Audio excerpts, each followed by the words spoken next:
They called it Whitmore Manor, a house of wealth, prestige, and silence. But behind its locked doors and shuttered wings, every wife who entered seemed to vanish, leaving only whispers and erased portraits. When Evelyn Harper became the next bride, she uncovered ledgers of names, journals cut short, and chambers filled with belongings no one was meant to see. What was Charles Whitmore hiding beneath his perfect composure? And how many lives have been folded into his legacy of control? The truth would not only shatter a household, it would turn entire town silence into scandal. Before we continue with this story, make sure to subscribe to the channel, as we have a special story that'll be released soon. The church was small, the kind of place where it had grown softly under every step, and light fell in muted colors through narrow stained glass. Evelyn Harper walked down the aisle with careful steps, her gown modest, ivory fabric that brushed the old stone floor without trailing too long. There were flowers, but not many. White lilies placed in simple vases along the pews, chosen not for extravagance but for restraint.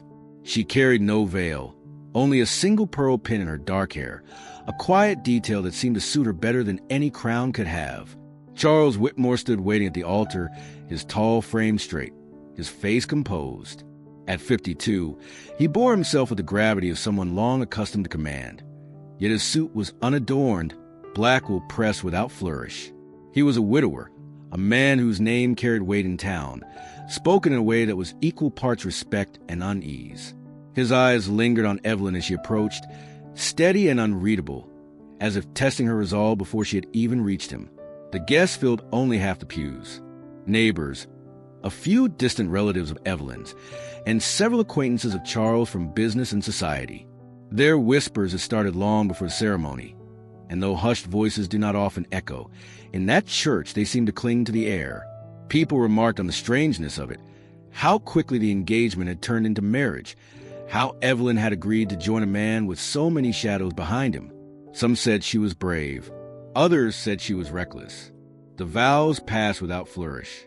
No choir, no grand music, only the low voice of the minister and the murmured responses of the bride and groom. Evelyn's hand rested lightly in Charles's, her touch steady but not lingering. When the ring was placed on her finger, it caught the light briefly, a narrow band of gold without stones. Simple, like everything else about the ceremony, yet heavy with finality. When the minister declared them husband and wife, there was applause, but it was restrained. The sound of hands meeting felt like obligation rather than celebration. Evelyn smiled faintly, acknowledging those who had come, while Charles offered only the briefest of nods. The two walked down the aisle together, their steps in unison, though it was clear to all that he set the pace and she followed. Outside, the sky held the flat gray of a late autumn afternoon. The wind stirred the edges of Evelyn's gown and carried whispers farther than walls could contain. A group of older women near the church steps watched the couple pass, their eyes sharp with speculation. They had attended Charles's earlier weddings, each one marked by splendor, each one followed by silence and absence. None of his previous wives were spoken of now, except in lowered tones. Evelyn was the fourth to wear his ring, and no one dared say aloud why there had never been anniversaries to celebrate. The carriage waited, polished black with brass fittings that gleamed faintly. Charles helped Evelyn inside with a courteous gesture, but his expression betrayed nothing. As the horses started forward, the townspeople parted to make way, their stares lingering long after the wheels rolled over the cobblestones. Evelyn sat with her hands folded in her lap, aware of the eyes that followed her, aware too of the burden she had chosen. She did not glance back at the church. The road to Whitmore Manor wound upward through bare trees and stone walls. Silence stretched between the newlyweds, not tense, but marked by weight. Charles asked if she was comfortable, and Evelyn answered softly that she was. He spoke little else, and she did not press. The carriage rocked gently, the sound of hooves steady as a metronome, and in the quiet Evelyn thought of the whispers she had heard in the weeks before the wedding. People had said the Whitmore name was cursed. They had said Charles carried sorrow in his house like dust in the rafters. They had said no woman who entered Whitmore Manor remained long enough to grow old within its walls. She had dismissed it then, telling herself that grief makes easy targets of men like Charles, that wealth and mystery invite stories whether or not they are true. But as the carriage turned the final bend and the manor rose into view, tall stone, shuttered windows, chimneys sending up thin streams of smoke, she felt a chill that had nothing to do with the weather. The place looked less like a home and more like a monument. Charles leaned forward slightly, his voice measured. He said she would find the manor quiet but comfortable, that the staff knew their duties and respected privacy. Evelyn nodded, her eyes fixed on the looming shape of the house as the carriage slowed. The gates opened without a word, the servants already waiting, and the sound of iron against stone seemed to close like a lock behind them. For all its grandeur, there was no cheer in the air as Evelyn stepped down onto the gravel drive. The staff bowed respectfully, but their eyes did not meet hers. Somewhere in the silence of Whitmore Manor, she felt the presence of those who had come before her, wives whose names were no longer spoken, faces absent from any frame. And though she smiled politely as her husband led her inside, she carried with her the unease of every whisper she had ignored. Whitmore Manor stood against the pale November sky, like a fortress that had forgotten warmth. The carriage rattled to a stop before its gates, and Evelyn felt the air grow colder as the house came into view. Its stone walls stretched wide, built in a style meant to impress more than welcome. Ivy had claimed much of the facade, dark vines clinging to gray stone, as though the house itself resisted exposure. Chimneys rose tall, releasing thin plumes of smoke that drifted into the dimming light. Windows lined the upper floors, but many were shuttered, as if the house did not care to look outward. Charles stepped down first, offering his hand. His grip was firm, polite, practiced. Evelyn let herself be guided onto the gravel path. The sound of her shoes against the stones echoed more loudly than she expected, the quiet of the grounds broken only by the rustle of bare branches in the wind. Servants waited near the entrance, lined in discreet formation. Their uniforms were neat, their faces reserved, and not one pair of eyes lingered on her longer than necessary. A chorus of bowed heads greeted them, but no warmth accompanied it. Inside, the house revealed itself as a labyrinth. The entrance hall was vast, its marble floor polished to a dull sheen that reflected the glow of oil lamps. A staircase wound upward with balustrades carved in patterns Evelyn could not name. On the walls hung portraits in gilded frames, figures in rich clothing whose gazes seemed too intent. Generations of Whitmores, Charles explained in a low voice, but he did not pause to identify them. Evelyn stepped slowed as her eyes caught a detail. The spaces where frames once hung, marks on the wallpaper where color had faded around them. Entire portraits had been removed, their absence almost louder than the ones that remained. The air carried the faint scent of dust and something older, as though the walls themselves had absorbed years of secrets. Charles led her down corridors that stretched longer than they should, doors closed tightly along both sides. He explained which rooms were for entertaining, which were private studies, which wings had been closed due to disuse. His words were smooth, rehearsed, yet left much unsaid. Evelyn noticed the locks on many doors, heavy brass mechanisms polished by repeated use. She asked once what was behind them, and Charles replied only that the manor had more rooms than anyone needed, and some were better left shut. At dinner that evening, the long table was set for two, though it could have seated 20. Silver gleamed under lamplight, and crystal glasses caught the glow like faint prisms. Charles spoke sparingly, asking after her comfort, her impressions of the house. Evelyn answered politely, her voice carrying the vast dining room as if no one else had ever spoken there. Servants moved silently, refilling glasses, clearing plates, never intruding with word or glance. Their presence was felt more than seen, shadows in motion trained to leave no trace. When she retired, a maid guided her through corridors Evelyn doubted she could retrace.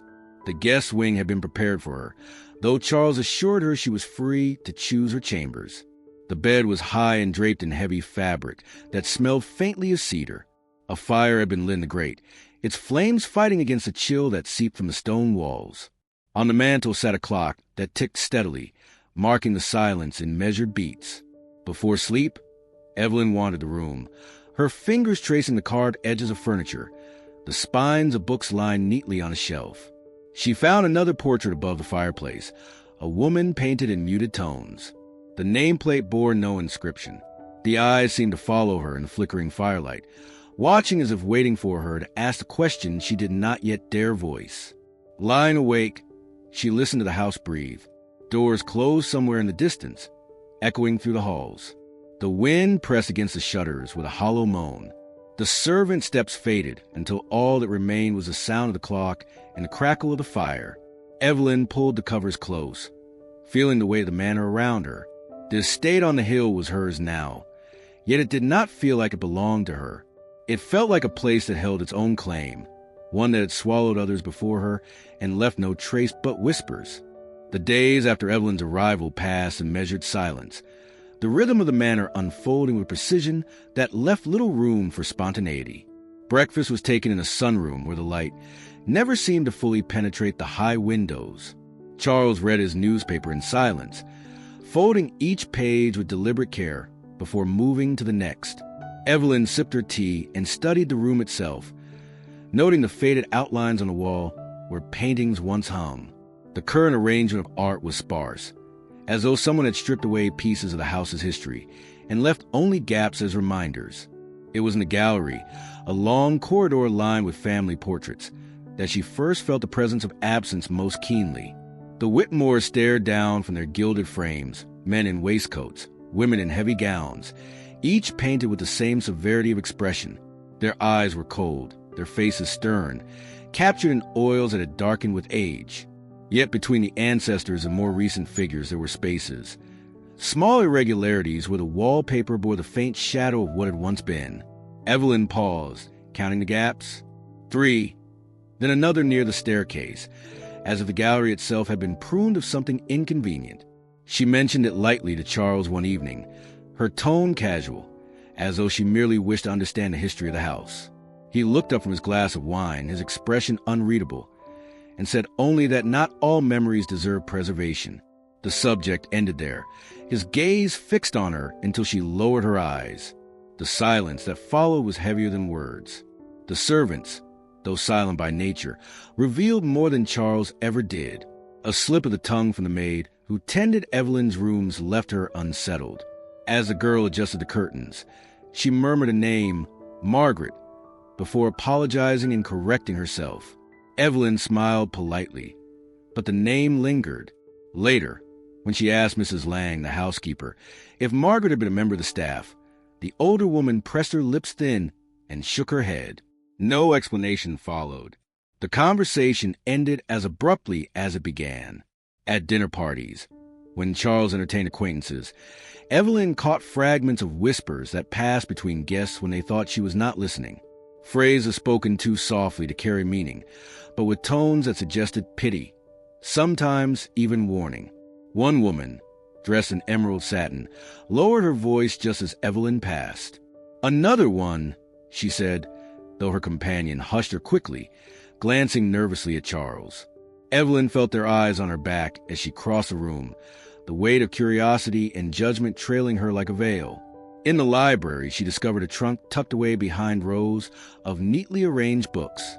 The lock had long since broken, and when she lifted the lid, she found only scraps of paper, letters brown with age. Most were unfinished, some without signatures, but the handwriting varied. They spoke of loneliness, of illness, of fears never explained. Evelyn held them carefully, recognizing them as women's voices. When Charles entered unexpectedly, she closed the trunk at once, her pulse quickening. He noticed, but said nothing, his gaze following her hand as she smoothed her dress. Evelyn began to understand that the house was haunted not by spirits, but by omissions. Each servant's pause, each unfinished sentence, each portrait removed from its place. Together they formed a pattern more damning than confession. She had entered a life where 3 wives had stood before her, each vanishing into silence. None had left photographs. None were remembered in conversation. Their names hung in the air like smoke, inhaled but never spoken aloud. At night, lying awake in her chamber, Evelyn listened to the sound of the wind moving through the chimneys. She thought of the unnamed faces, of the name Margaret whispered by mistake, of the letters that ended mid-thought. The manor seemed to close in around her, as if each wall bore witness to lives carefully erased. She wondered how many people in town remembered those women, and how many had chosen to forget. Above her, The ceiling creaked with the shifting of old timbers, and she could not tell whether it was the weight of the house or the weight of memory pressing down. Mrs. Lang had been in Whitmore Manor longer than most of the furniture. That was the impression Evelyn gathered in her first weeks at the estate. The housekeeper moved through the corridors with the familiarity of someone who knew every creak in the floorboards, every draft that slipped beneath the doors. She was not young, though not frail either, her posture straight, her dark dresses always immaculate, her keys rattling softly at her side. Her manner was polite, never warm, and her voice carried the flat precision of habit. Evelyn soon realized that if the manor itself had a memory, it was contained in Mrs. Lang. It was over tea one afternoon that Evelyn first tested this thought. The two of them sat in the morning room, the windows fogged with condensation from the autumn chill.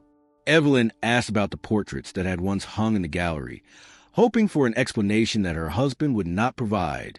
Mrs. Lang poured the tea with steady hands, never spilling a drop, and replied that the house had always been adjusted to suit its current master.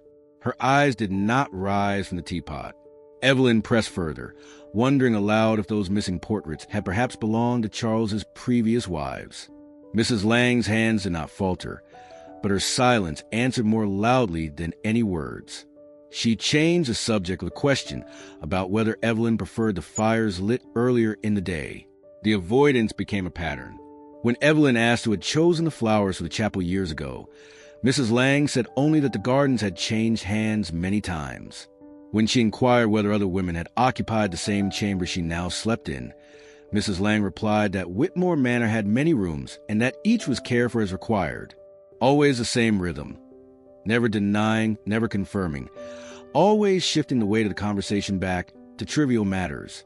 Evelyn found herself growing frustrated, though she masked it with polite smiles. There were moments when Mrs. Lang's restraint cracked, though never completely. Once, while supervising the maids, she scolded one for leaving a door unlocked. Evelyn overheard her say that, "We cannot afford mistakes, not again." When she realized Evelyn was present, her expression froze. She dismissed the maid and excused herself without explanation. Evelyn felt the words linger in the hallway long after the housekeeper's footsteps faded. At night, when the servants retreated to their quarters, Evelyn would think about Mrs. Lang. She imagined the woman in her own rooms, sitting by a lamp, perhaps holding memories she would never voice. It seemed impossible that anyone could serve in a house for decades without knowing what had become of Charles's wives. The silence itself was evidence, a shield erected around truths too dangerous to share. Evelyn began to watch her closely. She noted how Mrs. Lang's eyes followed Charles with an obedience that bordered on caution. She noticed the way she hushed younger maids whenever they strayed towards certain topics. There was no malice in her expression, only the firm conviction of someone who believes silence to be a duty. The manor was filled with locked doors, but Evelyn was starting to understand that the tightest lock was the one Mrs. Lang carried in her own mind. One evening, Evelyn lingered in the kitchen after supper. Mrs. Lang entered to dismiss the staff for the night, her keys clinking as she moved. Evelyn asked directly, "What happened to the women before me?" The housekeeper's face remained calm, but her pause was telling. She adjusted a candlestick on the counter, though it needed no adjustment, and said softly that it was not her place to speak of the past. Her voice carried finality, the kind that brooked no argument. She bid Evelyn good night and left the room in measured steps, leaving behind only the faint scent of wax and polish. Alone, Evelyn felt the weight of that silence more than any answer could have given. It was the silence of someone who knew the truth but had bound herself never to reveal it. In that silence, Evelyn recognized both warning and complicity, and she understood that she was expected to live among unanswered questions, just as others had before her. The discovery came on a morning when the house seemed too quiet. Charles had gone into town on business, and the servants kept to their routines with a silence that pressed against Evelyn like a physical weight. She wandered the upper floor alone, her footsteps echoing against long corridors where portraits stared without expression. The house was a maze, but with each passing day she learned more of its turns, and that morning her path led her to a hallway she had not noticed before. The wallpaper here was older, its patterns faded, curling at the seams where dampness had touched it. The air felt heavier, dustier, as if this part of the manor had been left to itself for years. Evelyn followed the passage until it ended at a set of double doors, taller and heavier than the others she had seen. Iron bars crossed them, bolted into the wood, and the lock was reinforced with more care than any ordinary door would need. She tried the handle gently, but it did not move. Beyond the threshold, she felt not just emptiness, but a kind of waiting. Curiosity quickened her breath. She pressed her ear to the cold wood and thought she heard only silence, but it was a silence different from the rest of the house, one that felt layered, as if holding the echo of something once alive. She tugged lightly on one of the shutters covering a nearby window, but it was nailed fast, the boards weathered yet secure. Someone had taken deliberate steps to keep this wing sealed away from light and air. That evening, when Charles returned, she mentioned what she had found. Her tone was light casual, as though speaking of some odd architectural choice, but his reaction betrayed more than words. He looked at her with sudden sharpness, the kind of gaze that warned rather than asked. He told her plainly that the wing was closed for structural reasons, unsafe to enter, and that she was not to concern herself with it again. His voice was calm, but there was steel beneath it, and the finality of his words left no room for questioning. Evelyn nodded, but his response only deepened her unease. If the wing were merely unstable, why the iron bars? Why the shuttered windows? She thought of the missing portraits in the gallery, the names unspoken by servants, the letters she had found in the library. Everything pointed not to decay, but to erasure. In the days that followed, she noticed the servants avoided the corridor altogether.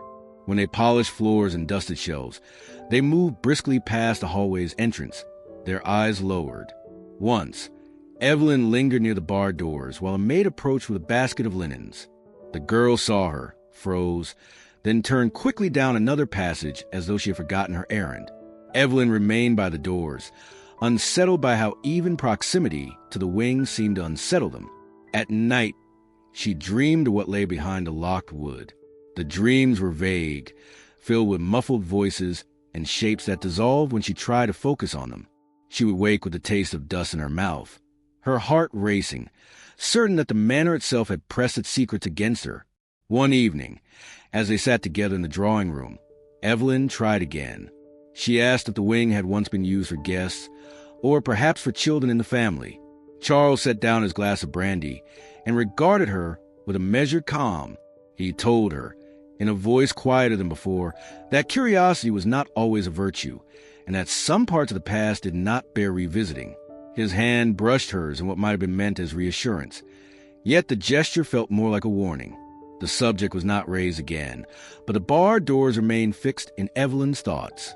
She could not pass the corridor without feeling the weight of them pressing against her mind, a constant reminder that the manor did not belong fully to her.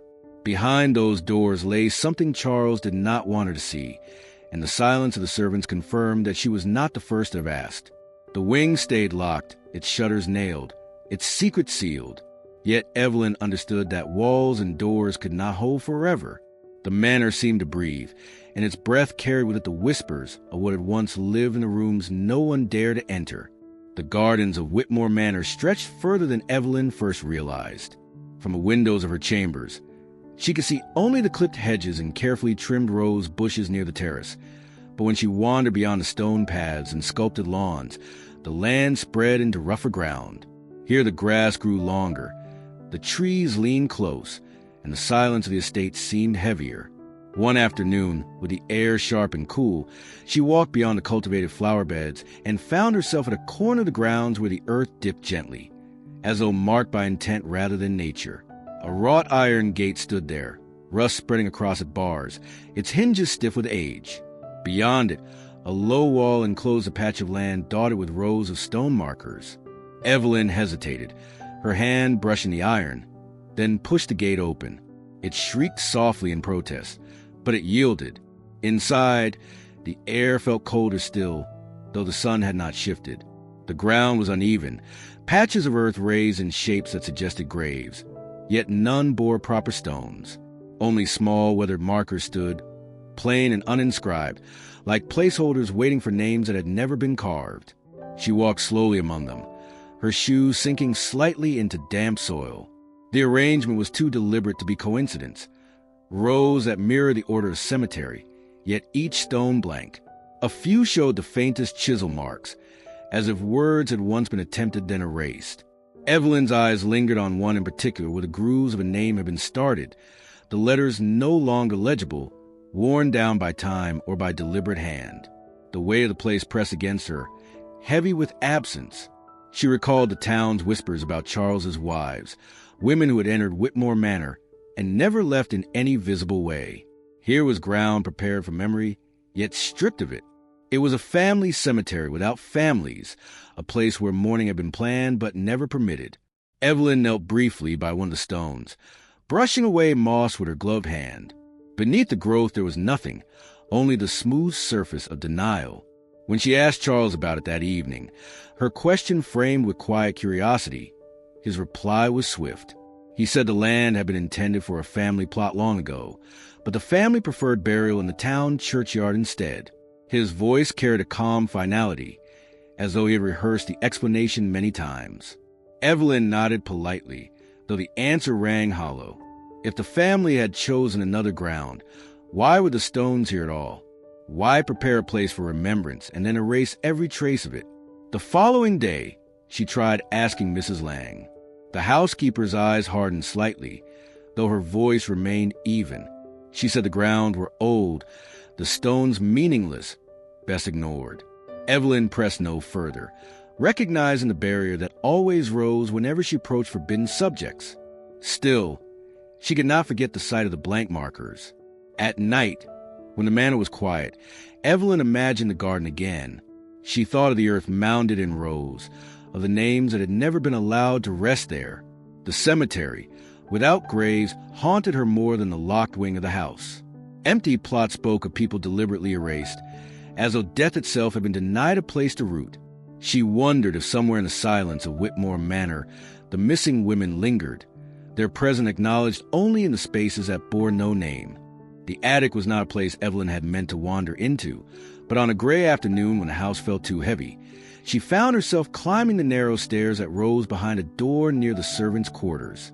Dust hung thick in the air, stirred by each step, and the boards beneath her feet groaned with protest. The attic stretched low and wide beneath the sloping roof, filled with trunks, broken furniture, and stacks of forgotten cloth draped in yellowed sheets. Light filtered through a small round window, casting a pale circle that revealed the outlines of things long undisturbed. She moved slowly, brushing cobwebs aside, her curiosity guiding her deeper among the relics. A trunk near the far wall caught her eye. Unlike the others, it was half open. Its lid cracked as though someone had rummaged through it and abandoned the task in haste. Evelyn knelt beside it and pushed the lid up with effort, the hinges stiff from disuse. Inside were scraps of fabric, a few brittle books, and a bundle of papers tied with ribbon that had nearly crumbled away. She lifted them gently, and as she did the bundle came apart, scattering several pages onto the floor. The edges of the letters were blackened, scorched as if they had once been thrown into fire and then rescued too late. Evelyn gathered them with care, her eyes adjusting to the faded ink. The handwriting was elegant but uneven. The words hurried, lines crossing over as if the writers had been desperate to finish before time ran out. She read the first fragment. It spoke of fear, of nights without sleep, of a husband whose eyes had grown colder each day. The letter ended abruptly, the bottom edge torn and charred. Another carried words of urgency, pleading with anyone, to believe what the writer had discovered within the manor. It, too, stopped mid-sentence, the paper brittle where flame had eaten away the final words. The names signed at the bottom were unfamiliar to her. Margaret, Eliza, Clara, names never spoken within the house, names absent from any portrait or ledger Charles had shown her. Evelyn's breath quickened as she read, each letter carrying the echo of voices silenced too soon. They spoke of corridors locked at night, of strange sounds that crept through the walls, of a house that seemed to watch and wait. One line struck her most. If this reaches another woman, know you are not the first. The ink had blurred where the fire had caught it, but the meaning remained clear. She sat back on her heels, the letters trembling in her hands. A draft moved through the attic, lifting the edges of the pages, and for a moment it felt as though the voices of those women stirred again in the silence. Evelyn replaced the bundle carefully, but she kept one fragment, folding it and slipping it into the pocket of her dress. Later, at dinner, she studied Charles across the long table, his face calm, his words measured as always. She thought of the names written in hurried ink, of their fear pressed into paper. She wondered if he had known they had written, if he had tried to destroy the evidence by fire. He noticed her gaze and asked if something troubled her. She smiled faintly, answered that the attic was filled with dust and little else, and lowered her eyes to her plate. That night in her chamber, she unfolded the fragment again and read it by the light of the fire. The words seemed heavier in the quiet. Fear, urgency, a warning carried across time. She traced the letters with her finger, imagined the hand that had written them. The breathless moment when ink had met paper under the weight of dread. Evelyn folded the page once more and tucked it beneath her pillow, though she knew it offered no comfort. The house was not only filled with silence, it was filled with echoes of women who had been erased, their voices burned but not gone, whispering to her from the charred edges of their final words. The first formal dinner Evelyn attended at Whitmore Manor carried with it a weight she had not anticipated. The long dining hall was set with every sign of wealth and ceremony. The table stretched nearly the length of the room, its polished surface glowing beneath the light of the chandeliers. Crystal glasses sparkled, silverware gleamed in perfect alignment, and tall candles cast a steady glow that softened the otherwise severe lines of the stone walls.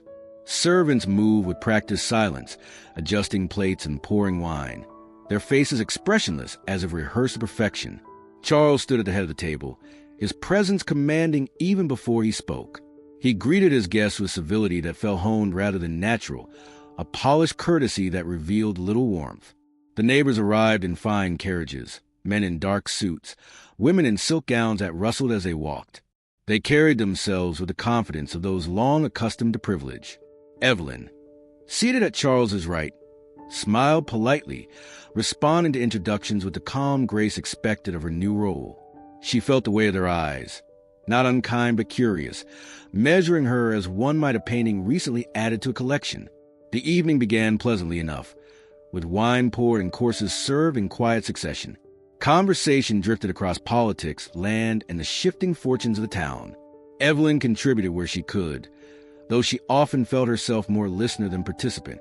It was only as the meal progressed, when tongues loosened by wine grew less cautious, that she noticed the undercurrent beneath the civility. A woman in emerald satin, seated midway down the table, remarked in a voice just loud enough to carry that Charles was fortunate indeed to found companionship again. Another guest responded with a half-smile, adding that fortune had not always been his ally in such matters. The words hung in the air, sharp though wrapped in gentility. Evelyn felt them pierce, though she kept her expression carefully composed. Her eyes flicked toward Charles. His hand, resting on the tablecloth, tightened slightly, the only sign of reaction. A low murmur ran through the guests, polite laughter quickly smothered. Someone coughed deliberately, as though to shift the air. Another guest raised a question about the state of the railway expansion, and just like that the moment was swept aside, the table returning to safer ground. But Evelyn had heard it clearly. Troubled luck with wives. The phrase had been, the ease with which it had been spoken, the speed with which it had been silenced, told her more than open explanation could have. These people knew the stories, or at least enough of them. They had witnessed the weddings, the disappearances, the silences that followed.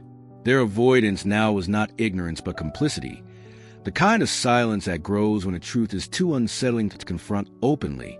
She glanced again at Charles, who carried on as if nothing had been said. He discussed property lines and recent court rulings, his tone measured, his face calm. Yet Evelyn sensed the iron beneath his words, the control with which he steered the evening back into his command. No one challenged him further. The moment of indiscretion had passed, sealed behind the same barrier that guarded so much of his past. When dessert was served, Evelyn found herself staring at the flickering candlelight on the silver spoons. She thought of the letters in the attic, the name sign at the bottom, the empty cemetery plots beyond the gardens. The remark at dinner was another piece of the same puzzle, Another confirmation that whispers surrounded Charles like shadows. She smiled when spoken to, answered politely, laughed when expected, but her thoughts drifted elsewhere. Later, when the guests had gone and the dining hall stood empty again, Evelyn lingered by the tall windows overlooking the grounds. Charles approached quietly, standing beside her with his hands folded behind his back. He asked if she had enjoyed the evening. She answered yes, her voice steady. He studied her for a moment, as though gauging what she had heard, what she might have understood. Then he nodded, satisfied, and walked away. Evelyn remained by the window after he left, watching the last carriage wheels disappear down the long drive. The silence that followed was thick, as though the manor itself had absorbed the conversations, the laughter, the single remark that refused to fade from her mind. Troubled luck with wives. The words repeated in her thoughts, not as rumor but as quiet accusation, and she wondered how many more dinners had carried the same unspoken truth, each one quickly silenced, each one leaving the question echo only in the mind of the woman seated at Charles Whitmore's side. The music room revealed itself to Evelyn almost by accident. She had been wandering the upper floor on a day when rain pressed heavily against the windows, and the servants seemed scarce, tucked away in corners of the house where their work kept them invisible. The corridor she followed narrowed into an alcove, and behind a set of double doors, she found a chamber that smelled faintly of polish and age. She pushed the door open, and the scent of dust mingled with something softer, old wood, worn velvet, the echo of sound that had long since faded. The piano dominated the room. Its polished surface had dulled under a film of neglect, though someone had wiped it enough to keep it from ruin. The lid was closed, but the stand above it bore sheets of music, yellowed and curling at the edges. Evelyn stepped closer, brushing her fingers lightly over the notes written there. The pages were marked not only with printed staff and measure, but with penciled annotations, delicate reminders in a woman's hand. Crescendo here, softer there. Half played, the piece trailed off mid-page, as though the hand that had guided it had stopped suddenly, never to return. She pulled out the bench and sat down. The cushion was thin, the wood hard, but she hardly noticed. Her fingers rested lightly on the keys. The sound that emerged was faintly out of tune, yet it carried a richness that filled the empty chamber. Evelyn played a simple scale, then paused. She was not trained, not enough to finish the score before her, but the room seemed to invite even the attempt. The notes lingered in the air, fading slowly, as though the walls themselves remembered other times, other hands. Her gaze shifted to the shelves that lined the room. Sheet music filled them, bound in worn folders, some with women's names written on the covers. Clara, Margaret, Eliza. She recognized them from the letters she had found in the attic. She rose and opened one of the folders, revealing pages filled with pieces, some famous, others obscure. Several bore notations in the margins, small flourishes, reminders of practice. Evelyn imagined them seated here, fingers across the same keys, their lives measured not in silence, but in music that had once filled this house. A chair sat in the corner near the window, its cushion flattened, its armrest smoothed by use. Beside it stood a music stand, still holding another piece, the ink smudged as though dampened by tears or careless fingers. The silence of the room pressed down as Evelyn looked from the stand to the piano, from the music to the empty seat. The impression was unmistakable. Someone had played here often, perhaps daily, until the day they had not. When she asked Charles about the room later that evening, his reply was curt. He said it had belonged to one of his late wives, that he kept it closed because he disliked the interruption of memory. His words carried no detail, no invitation to ask more. Evelyn did not press him, though the truth in the room itself had already spoken. That night, lying awake, she thought again of the annotations on the pages, the faint traces of a woman's voice caught between the measures of a half-finished song. She imagined the sound of melody breaking off suddenly, the player rising from the bench and never returning. The unfinished hands lingered in her mind more than the music itself. It seemed to her that the room was not merely abandoned. It was paused, as though still waiting for someone who would never come. The next day, Evelyn returned alone. She placed her hands on the keys once more and played a few notes, letting them echo against the silence. It was not the music written on the page, but it was enough to remind her that the piano had not forgotten. The room, however, remained heavy with absence, every surface touched by memory, every silence speaking more loudly than sound. As she closed the door behind her, she felt certain that she was not the first to sense the unfinished lives that lingered there, and she knew she would not be the last. It happened in the late morning, in the quiet space between breakfast and luncheon, when Evelyn walked the corridor outside her chambers. The air was cool, carrying the faint scent of polish from the servants who had worked earlier. She had asked for fresh linens that day, nothing unusual, and when the young maid arrived with the folded sheets in her arms, Evelyn stepped aside to let her pass. The girl lowered her head, curtsied quickly, and in a voice that trembled with nervous courtesy said, "Good morning, Mrs. Margaret." The name slipped out before either of them could stop it. Evelyn froze where she stood. The girl's eyes widened, her face draining of color, and she nearly dropped the bundle of sheets in her arms. She stammered at once, correcting herself with forced precision, "Good morning, Mrs. Whitmore." Her hands gripped the linens too tightly, and she bowed again, eyes fixed on the floor as though refusing to look at the mistake she had made. Evelyn's lips formed a faint smile, polite but unsteady. She said nothing at first, letting the silence hang long enough for the maid to shift uneasily. Finally, she asked in a quiet voice, "Who is Margaret?" The girl shook her head quickly, insisting she had misspoken, that she had confused her words. She backed toward the chamber door, repeating her apology, and vanished inside before Evelyn could press the question further.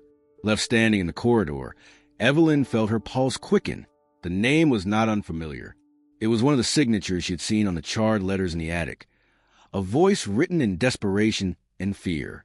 Now it had been spoken aloud, unguarded, by someone who clearly knew more than she was willing to admit. The incident gnawed at Evelyn throughout the day. At luncheon, she studied the faces of the servants as they moved in silence, searching for signs of recognition, for the flicker of unease that might betray knowledge.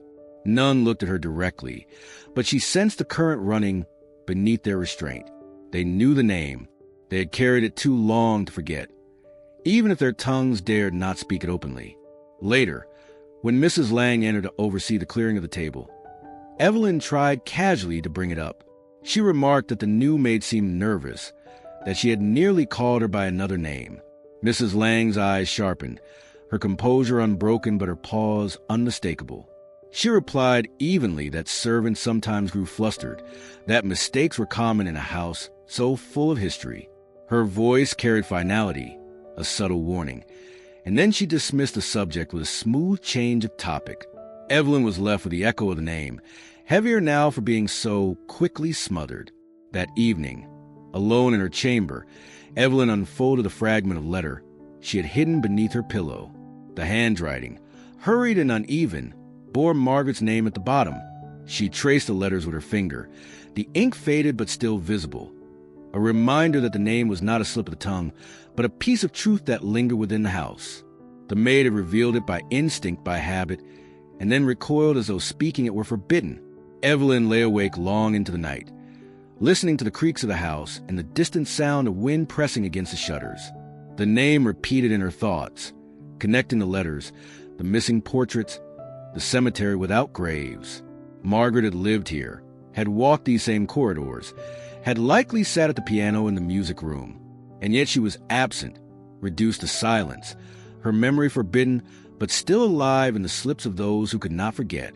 The house, Evelyn realized, held its secrets most tightly in the mouths of those forced to serve within it. The servants knew, and their restraint was the clearest evidence of all.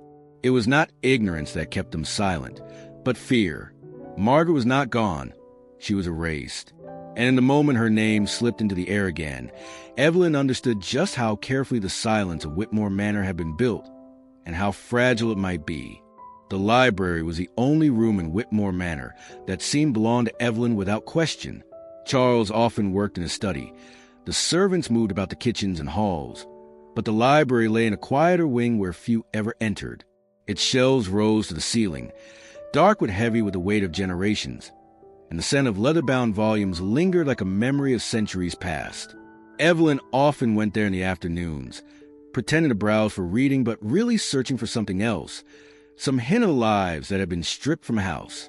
One evening, as the lamps burned low and the fire cast uneven light across the room, she noticed a cabinet tucked into the far corner, partly hidden by an armchair. It was plain, almost deliberately so, as though designed not to draw attention. The lock on its front was loose, and when she pressed at it with her fingers, the latch gave way more easily than expected. Inside were rows of ledgers, bound in worn leather, their edges smudged with use. Evelyn drew one out and carried it to the desk, her hand steady though her heart quickened. The handwriting within was unmistakably Charles's, neat, deliberate, each entry carefully aligned. At first the content seemed ordinary enough. Expenses for household repairs, wages for servants, accounts of supplies brought to Manor. But as she turned the pages, other entries appeared, repeated over years. Large sums directed toward legal retainers, always to the same firm in town. Payments of physicians, not once but several times, listed under vague notations like treatment or consultation. The amounts were far greater than what would be needed for routine care. They recurred in patterns, often followed by abrupt gaps, as if expenses stopped suddenly before resuming months or years later. Evelyn leaned closer, tracing the ink with her eyes. The dates overlapped with what little she knew of Charles's previous marriages, though the house itself had yielded no clear records. Each time a wife had entered Whitmore Manor, the payments began, regular consultations, extended legal fees, and each time the payment ceased with final entry, the handwriting pressed heavier into the page as if marking an end. Afterward, silence until the next cycle began. She turned to another ledger and found the same pattern repeated. The years stretched back further than she had realized, covering not only Charles's recent past, but decades of transactions. Evelyn sat back in the chair, the ledger heavy in her lap, and felt a cold certainty settle over her. These were not the accounts of ordinary household affairs. They were the traces of something concealed, recorded with precision, but never explained. The sound of footsteps in the corridor startled her. She closed the ledger quickly, sliding it back into the cabinet, and pressed the door shut just as the handle of the library turned. Charles entered, his expression calm, his eyes sweeping the room before settling on her. He asked if she had found a book to occupy her evening. Evelyn nodded, her voice steady as she lifted a volume of poetry from the table and held it in her hands. He smiled faintly, though his gaze lingered on her longer than comfort allowed, as if searching for signs of what she had touched. When he left again, the door closing softly behind him, Evelyn sat in silence, the poetry unread. Her thoughts returned to ledgers, to the repeated sums and the names of lawyers and physicians that seemed woven into the fabric of Charles's life. They were the kind of expenses that left shadows rather than explanations, the kind that spoke of matters never meant for daylight. She understood then that the truth of Whitmore Manor was not only hidden in whispers and erased portraits, but written plainly in numbers, preserved in ink by the very man who insisted nothing was wrong. That night, as she lay in bed, Evelyn could not shake the image of the ledger's pages. The rhythm of the entries echoed like a heartbeat: marriage, payment, silence, then repetition. It was as if the books themselves carried the history of the vanished wives, not in names but in figures, each one a mark of their presence and their absence. She realized she now held proof. Though without context, it was still only suspicion. Yet suspicion was enough. The manor was no longer simply unsettling. It was beginning to reveal the shape of a pattern, and patterns rarely lied. The discovery was unplanned, born of a moment when curiosity outweighed caution. Evelyn had gone into Charles's study late in the afternoon, intending only to leave a note for him before he returned from town. The room was one of the few he guarded closely, its shelves lined with law books and ledgers, its desk always cleared with a precision that suggested habit rather than convenience.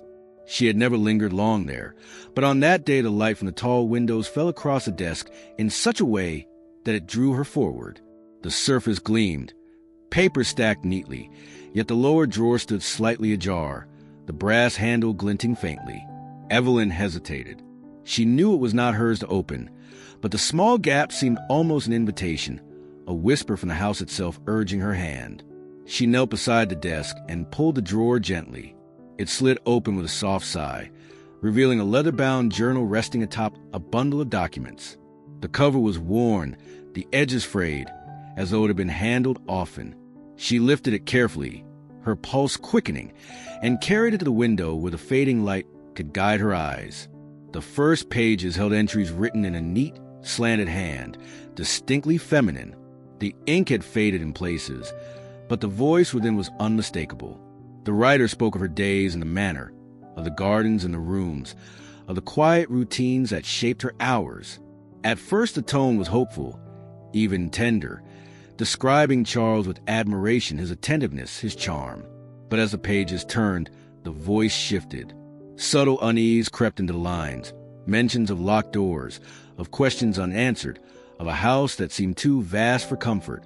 She wrote of servants who fell silent mid-sentence, of glances exchanged behind her back, of a loneliness that grew heavier with each passing week.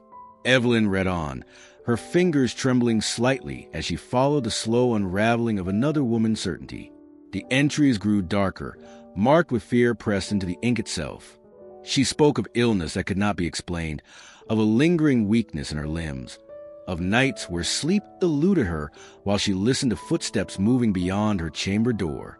She wrote of arguments with Charles, his reassurances that became commands, his tenderness replaced by a cool authority. Each page carried her further into isolation, her words filling with doubt and dread. The final entry began in the same careful hand, but ended abruptly. "I believe I discovered what lies behind." The sentence broke there, the line trailing off in a sharp stroke as if the pen had been pulled away mid-thought. The page was smudged, the ink blotting at the edge, and no further words followed. The remaining pages of the journal were blank, as if her voice had been silenced in that unfinished breath. Evelyn sat motionless, staring at the abrupt ending. The room felt colder, the light dimmer, though the day had not yet vanished. She closed the journal and held it against her chest, listening to the silence pressing in. Somewhere within the manor, the woman who had written these words had walked, had sat at the same desk, had felt the same growing unease. Now only her unfinished sentence remained, a broken thread in the fabric of the house's history. When Evelyn returned the journal to the drawer, she paused. The temptation to keep it was strong, but she knew Charles would notice its absence. She placed it carefully where she had found it, aligning it with the documents beneath. Closing the drawer, she pressed it until the click of the latch sealed it once more. At dinner that evening, Charles spoke of business in town, his voice calm, his gestures deliberate. Evelyn responded with polite nods, her face composed. Yet every time his eyes met hers, she thought of the unfinished sentence, of the pen lifted too suddenly from the page. She wondered what had interrupted the writer, and what she had nearly revealed. That silence was heavier than any confession. Later, alone in her chamber, Evelyn replayed the words in her mind. The journal had given her not only confirmation, but warning. Others had lived as she lived, had asked the same questions, had reached the edge of discovery. And just as they neared the truth, their voices had been cut short. She folded herself into bed, but sleep did not come easily. The house seemed to breathe around her, each creak of the beams, each whisper wind to the shutters, carrying the echo of that unfinished line. The nights at Whitmore Manor held a silence that was not restful but watchful, as though the house itself listened more than it slept. Evelyn often lay awake, staring at the canopy of her bed, counting the measured ticks of the clock on the mantel. On one such night, restless from thoughts she could not quiet, she wrapped herself in a shawl and moved softly through the corridors. The lamps had been extinguished, leaving only the faint glow of moonlight leaking through the tall windows, turning the halls and the corridors a shadow. She descended the main staircase, her hand trailing along the cold banister, and followed the sound of distant footsteps outside. They were steady, deliberate, the kind of tread made by someone accustomed to solitude. Crossing the marble floor of the entrance hall, she approached the tall front windows that overlooked the grounds. Pressing herself near the curtain, she peered into the night. There, moving with a lantern that cast small pools of light across the gravel paths, was a groundskeeper, a man Charles had introduced only once in passing. He was tall, stooped slightly with age, his cap pulled low. Evelyn watched him pace the perimeter of the garden walls, his steps slow but purposeful. Each time he paused, he lifted the lantern higher, as though checking corners of darkness was eager to reclaim. She opened the window slightly, just enough to let the sound of the night drift in. At first she heard only the crunch of gravel under his boots, the creak of the lantern's handle swinging in rhythm with his stride. Then came his voice, low and rough, speaking words not meant for ears other than his own. "It always begins again," he muttered. The phrase carried on the cold air. He repeated it, almost like a refrain, his voice rising and falling with a cadence of weary resignation. Evelyn stiffened, holding her breath to catch every word. The groundskeeper stopped at the gate leading toward the family plot, where the blank markers stood like sentinels. He rested there for a long while, lantern light glinting against the iron bars, and spoke again, softer this time. "Always begins again, no end to it." He shook his head, muttered something inaudible, and turned back toward the manor. Evelyn let the curtain fall and stepped back into the darkness of the hall, her pulse unsteady. The words rang in her ears, heavier than any silence she had yet endured in the house. She returned upstairs quickly, her bare feet soundless on the thick carpet, and closed her chamber door as though the gesture could keep the phrase from following her inside. In bed, she replayed what she had heard. It was not the tone of a man complaining of work or routine. His voice had carried the weariness of someone who had seen too much, someone who knew patterns repeating themselves, cycles that refused to break. Always begins again. The phrase slid neatly into the spaces she had been trying to fill. The erased portraits, the unfinished journal, the half-burned letters. She understood then that whatever fate had touched the women before her was not accident or misfortune, but recurrence. Something lived and relived with dreadful certainty. When morning came, she sought the groundskeeper in the daylight, hoping to find clarity in his presence.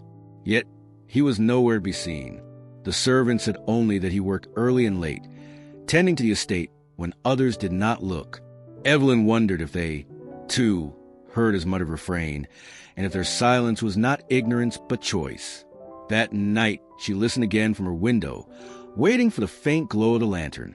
When it appeared, her breath caught, though she could not bring herself to open the glass. She knew what words would spill into the night, and the thought of hearing them again made the walls of her chamber feel closer. The cycle continued, even in whispers, and Evelyn began to understand that Whitmore Manor was not a house of accidents, but of rituals, each one marking the slow erasure of those who came before. The evening had begun like so many others. Dinner passed beneath the warm glow of the chandeliers, with Charles speaking little, his words carefully measured between sips of wine.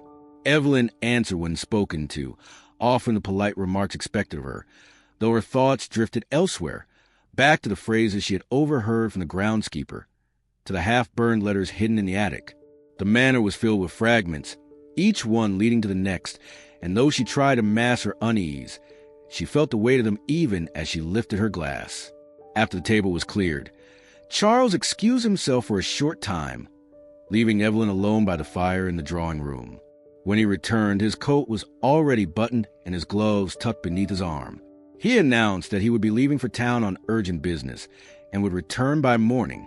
Evelyn rose at once, surprised by the suddenness of his words, and asked if she might accompany him. The request was natural. She'd been confined too long within the silence of the manor, and the thought of leaving its walls, even for a short carriage ride, brought with a rush of relief. Charles's expression, however, left no room for persuasion. He smiled faintly, though it was not a smile of warmth but of dismissal. He told her that the matter required his attention alone, that the hour was too late, that she would be better served by rest. His tone carried a finality she recognized, one that drew a line she was not meant to cross. Evelyn held her composure, bowing her head slightly, but the refusal stirred something sharp beneath her calm exterior. It was then she noticed the servants. Mrs. Lang stood in the hall, her hands folded at her waist, her face as still as carved stone. The younger maids lingered in the background, their eyes lowered but their movements hesitant, as though distracted from their duties. Evelyn caught the briefest glance exchanged between them, a flicker of unease quickly masked. When Charles passed by on his way to the door, the staff stepped aside with a deference that seemed practiced, but Evelyn sensed more than obedience in their posture. It was a quiet anticipation of people who knew a pattern repeating itself. From a window of the drawing room, Evelyn watched as Charles descended the front steps. The carriage waited at the end of the drive, its lamps glowing faintly in the misty air. The horses stamped impatiently, their breath rising in clouds against the dark. The driver, wrapped in a heavy coat, held the reins with a stiffness that betrayed unease rather than boredom. When Charles climbed inside, the carriage moved quickly, wheels crunching against gravel until it disappeared beyond the gates. Evelyn remained at the window long after the sound of the wheels had faded. The house behind her was silent, the servants having retreated without word, yet she could feel their tension lingering like smoke. Whatever business had drawn Charles from the manor at such an hour, it was not something they considered ordinary.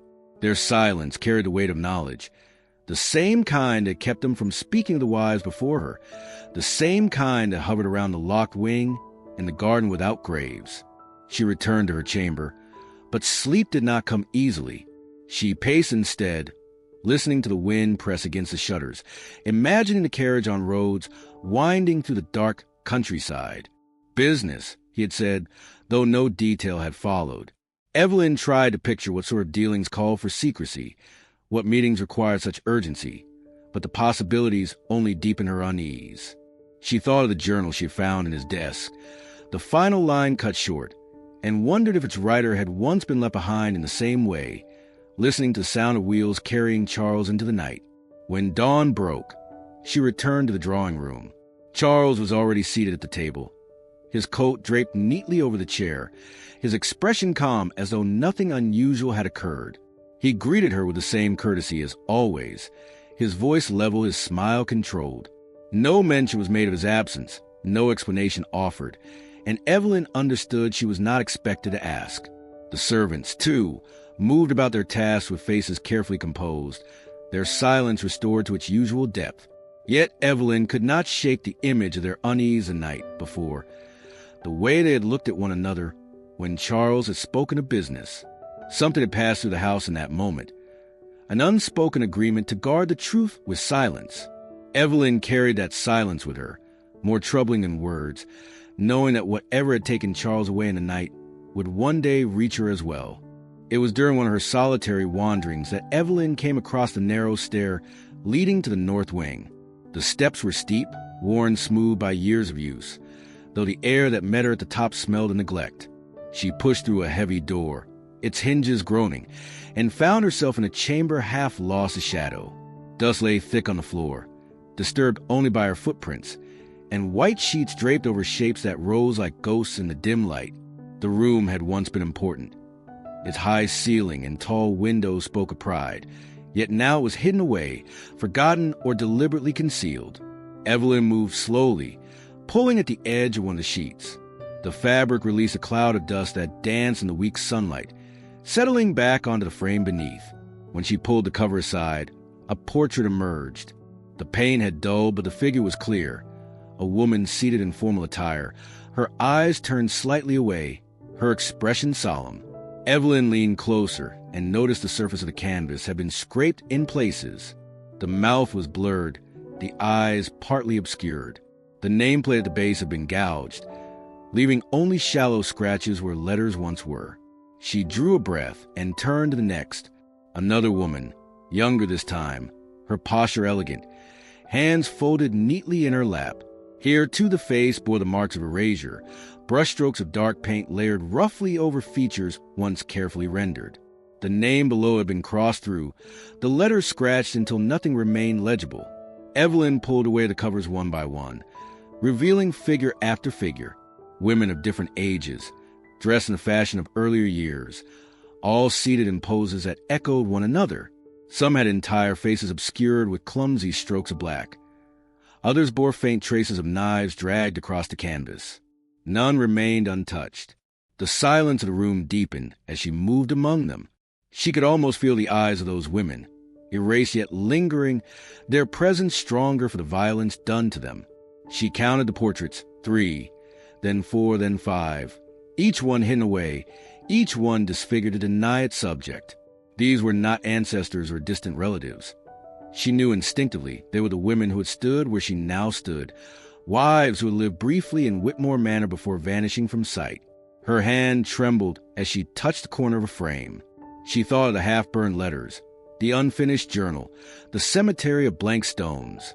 Now here were the images of those who had been erased, proof not only of their existence, but a deliberate effort to strip them from memory.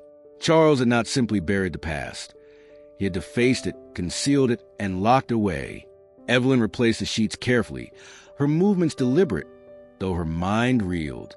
She did not want to leave the room uncovered, afraid that discovery might reveal her intrusion. As she pulled the last cover into place, she noticed a faint outline of a smaller canvas, one not yet finished. The background was painted, but the figure itself had never been completed. The face was only sketched, the dress outlined in pencil. A plaque lay on the floor beside it, half polished, ready to be engraved but never touched. She stepped back, her heart quickening. The emptiness of the unfinished portrait spoke more loudly than the ruined faces beside it.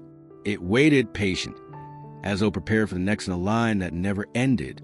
Evelyn turned quickly, pulling the door shut behind her, and descended the narrow stairs, her breath unsteady. That evening, as Charles spoke calmly of his affairs over supper, she found herself staring at his hands. They moved with such care, so precise with knife and fork, so capable of erasing what they had once touched. She smiled when he looked her way, but the images of the ruined portraits pressed against her mind, a gallery of women silenced and defaced. And somewhere in that room above, hidden behind dust and sheets, an unfinished canvas waited for a face it had not yet been given. The manor at night had its own character, different from the weighty silence of day. When the lamps were dimmed and the servants withdrew to their quarters, the house seemed to inhale, its walls tightening, its beams groaning in the dark. Evelyn often lay awake listening to the stillness, tracing the rhythm of the clock on her mantel, but one night the silence gave way to something else. She had just begun to drift when she heard it, soft, indistinct, like words carried through a long tunnel. She sat up slowly, her heart steady but alert. At first she thought it might be the wind pressing against the shutters, but the sound did not rise and fall like air. It came in fragments, the cadence of voices, too low to understand yet too deliberate to be chance. Evelyn rose, wrapped a shawl around her shoulders, and held a candle to light her way. She pressed her ear against the wall nearest the fireplace and heard again, faint but unmistakable, voices passing through channels unseen. Leaving her chamber, she stepped into the corridor, the floorboards creaking under her feet. The house was dark, but for the pale wash of moonlight slipping through the windows. She followed the faint murmur, pausing at corners, tracing it as one might trace a current through water. The voices seemed to shift, sometimes close, sometimes farther, as though traveling through passages hidden behind the walls. At times she caught the rise of a phrase, a clipped syllable, and once she thought she heard laughter, thin, brittle, and quickly gone. The path led her to a narrow hallway seldom used, where the air smelled faintly of plaster and damp wood. She noticed small grates set low along the baseboards, their iron pattern in designs that looked ornamental at first glance. Yet when she crouched beside one and held her candle close, she saw the faint stir of air moving through. She put her ear near the metal and froze. The voice on the other side was a woman's, soft, urgent, speaking in a tone that carried fear more than meaning. Before she could catch a word, the sound dissolved, replaced by another, lower, like a man's voice answering. Then silent again, as though the house itself swallowed what it had allowed to escape. Evelyn drew back, her candle trembling in her hand. She knew the plans of the manor well enough to realize that no such passages had been mentioned by Charles, nor marked in any diagram she had seen. These were corridors behind the walls, vents that carried more than air. She wondered who had walked them, who had spoken through them, and whether the voices she heard were echoes of the past or whispers that still lived in the present. She returned to her chamber, her mind restless. Lying in bed, she pressed her head against the pillow and listened. The house shifted and creaked, settling into the night. But beneath those sounds she caught the faintest trace again. Half a sentence, a sigh, then nothing. It left her with the sensation that she was not alone, that the walls around her remembered too much and chose to speak only when the hour was deepest. The next morning, she said nothing to Charles. Over breakfast, he spoke of weather and accounts, his voice even, his gestures steady. Evelyn nodded, answering when needed, but all the while her thoughts returned to the midnight whispers. She wondered if he knew of the hidden passages, if he had built them for his own purposes, or they were older, remnants of a design meant to conceal and observe. Whatever their origin, they gave the house a voice that would not be silenced, a voice that spoke not in clarity but in fragments, reminding her that Whitmore Manor was not empty. It was listening, and sometimes when the night deepened, it chose to answer. It began without warning, as so many things in the manor did. One evening, Charles announced at dinner that a nurse would be coming to tend to his health. He spoke of it in passing, as though it were of no consequence, his tone matter of fact. Evelyn had noticed his pallor at times, the way his hands lingered too long on the arms of his chair, the faint heaviness in his breath. But he never admitted to weakness. To hear him speak of a nurse surprised her. She asked no questions, only nodded, though curiosity stirred beneath her calm expression. The nurse arrived the next afternoon. Evelyn watched from the drawing room as the carriage pulled up the long drive. The woman who stepped down was small in stature, neatly dressed in a gray coat with a white collar, her black hair pinned tightly beneath a bonnet. She carried a leather bag, worn from use but well kept. There was an efficiency in her step, a briskness that suggested she was accustomed to being summoned at short notice. When introduced, she smiled politely at Evelyn, though her eyes lingered on Charles with seriousness that betrayed no warmth. That evening the nurse attended him in his study. Evelyn passed the door more than once, hearing the muted sound of conversation, the occasional clink of glass. Once she thought she caught the faint metallic scent of medicine drifting into the corridor. When the door opened at last, the nurse emerged with her bag clasped tightly, her expression unreadable. She gave Evelyn a brief nod before retreating upstairs to the guest room that had been prepared for her. Charles appeared moments later, his face calm, his words light. He declared himself feeling improved already, as though the matter required no further thought. The next morning the house was strangely quiet. Evelyn descended the staircase, expecting to find the nurse at breakfast, but her place at the table was empty. When Evelyn inquired, Mrs. Lang responded with her usual composure, saying only that the nurse had departed early. The explanation was clipped, final, as if no elaboration were either possible or necessary. Evelyn asked when she had left, and Mrs. Lang replied that she had gone before dawn. No carriage had been heard on the gravel, no farewells exchanged. It was as if she had simply dissolved into the silence of the house. The servants went about their tasks with unusual haste, their faces carefully neutral. Evelyn pressed one of the younger maids, asking if she had seen the nurse depart. The girl lowered her eyes, murmured that she had not, and quickly excused herself. The more Evelyn asked, the thicker the silence became. No one admitted to seeing the nurse leave, and no one dared suggest where she might have gone. By midday, it was clear the subject had already been buried. That evening, Charles made no mention of her absence. He sat in his usual place at the head of the table, his demeanor unchanged, speaking calmly of trivial matters. Evelyn answered politely, though her thoughts churned. She recalled the nurse's precise movements, her quiet seriousness, the way she had looked at Charles. She wondered what she had seen in him, what she had treated, and why her presence had ended so abruptly.